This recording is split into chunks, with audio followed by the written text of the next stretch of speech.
These four great civilizations are the Russians, the Germans, the British, and the Americans.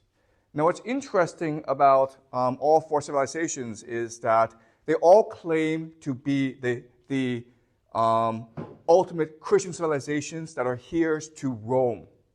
But because of the differences in their geography and their culture, they have different interpretations of Christianity and Romanness.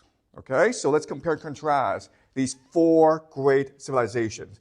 The Russians, as you know, Russia is the largest landmass in the world. It is huge. It is also really cold and dark. Okay, so the geography transformed the Russian character. Okay, Germany, in contrast, it is within Europe, and it does not have the natural boundaries that the other nations have. It is always being attacked and threatened by adversaries. Okay? The British, it's an island fortress. The Americans are the most interesting because it is a continental fortress. It is not only invincible, it cannot be invaded, but it also has all the resources it needs in order to have a thriving modern economy. Therefore, America can choose to isolate itself from the rest of the world. Okay? Now, because of the difference in geography, you have differences in Christianity and in its Romanness. So the Russians believe that they are heirs to the Byzantine Empire. And as such, they are the protectors of something called Eastern Orthodoxy. Okay, so to understand what Eastern Orthodoxy is, think of Augustine. Okay, we read Augustine, City of God. So it is a very mystical, metaphorical, collectivist attitude towards religion. In contrast, the Germans believe that they are heirs to the Holy Roman Empire, first initiated by Charlemagne. And as such, they are more Catholic than the Russians. Okay? Then you have the British, who believe they are heirs to the real Roman Empire, and their religion is Anglicanism. Okay? Remember, Anglicanism, there's really little difference between Catholicism and Anglicanism. When in Anglicanism, you swear allegiance to the King of England. In Catholicism, you swear allegiance to the Pope of the Vatican. And then you have the Americans, who believe that they are the heirs to the Roman Republic, okay? Not the empire, the Republic, before the time of Julius Caesar, the best form of government in the world. Their religion, so the elite is something we call deist, okay? So they believe in God, but God as someone who is removed from the world. You also have many different sects of Protestantism, okay? So the religion in America, it is very diffuse, very diverse, okay? So different cultural outlooks will also determine their cultural identities.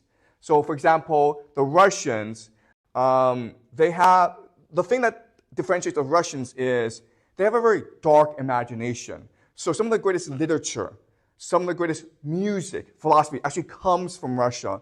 So think of Tolstoy, Dostoevsky. In terms of music, you have Tchaikovsky and Stravinsky. Okay? I will also show you that the Russians produced the greatest geopolitical leaders in history. So in the 20th century, the greatest geopolitical leader was actually Joseph Stalin. And I'll show you this is the case when we move to the 20th century. Today, the greatest geopolitical leader in the world is Vladimir Putin. So there's something about the Russian dark imagination that produces men of genius to lead their countries. The Russian cultural identity is the idea of Mother Russia, the land itself, the nation, the people. It is divine. All right? And so the main objective of all Russian geopolitical leaders is to protect its borders from enemies. Because Russia is so huge and encompasses 2 continents, it has a lot of geopolitical enemies. Okay? So that's the Russian civilization. When we move to the Germans are really interesting because the Germans have also one of the great human civilizations in history. Okay, so rather than a dark imagination, the Germans believe in the idea of will to power. We will discuss this when we discuss German philosophy, especially Nietzsche. Okay, but the idea is this, that we have the capacity to impose our will on reality. That's the idea of will to power.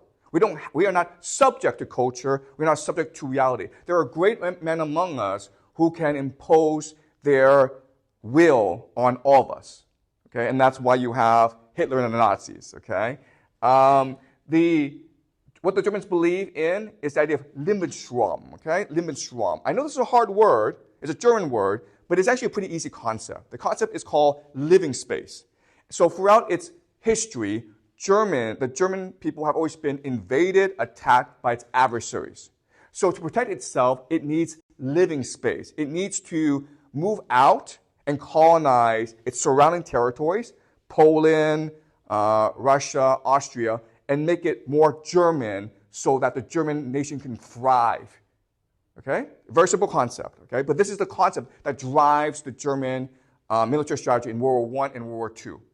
Okay? Lebensraum. You have the British, and the British, as we discussed last class, they are a very practical people. Their philosophy is empiricism and utilitarianism, okay? It's not a question of what is right or what is ideal. It's a question of what works now, okay? The British are extremely practical. The British Empire is based on the concept of white man's burden, meaning that the British culture is inherently superior to all other cultures. And as such, the British have a responsibility to go out and civilize and educate and enlighten all others, okay? So this is the philosophy that drives the British Empire. The Americans are interesting because they are a new civilization, and they try to base their culture on the ideas of the Enlightenment, okay? So Rousseau, Kant, especially John Locke. Their driving ideology is the idea of manifest destiny. So the idea of manifest destiny is that it is the obvious will of God for America to control the entire Western Hemisphere. That's why Trump today is saying, we should take over Canada, we should take over Greenland, because that's always been part of the American understanding of the world. It is God's will that America will eventually control all the entire Western Hemisphere. Canada will eventually come into America as well, and eventually America will drive out all European powers, including Denmark and Britain, from the Western Hemisphere. Okay? So next class we'll discuss America in greater detail. Today we will focus on the British Empire, which is founded by William Shakespeare. Okay? So we will discuss William Shakespeare today. Next week, we'll start to focus on the Russians and the Germans, okay? But these are the four great civilizations that will drive history from the 19th century up to today, okay? And I will also show you later on that it is actually the conflict between these four great civilizations that will drive human creativity, science, technology, philosophy, okay? And that's why from about 1800 up until 2000, you had a tremendous flowering of ideas and culture. Okay?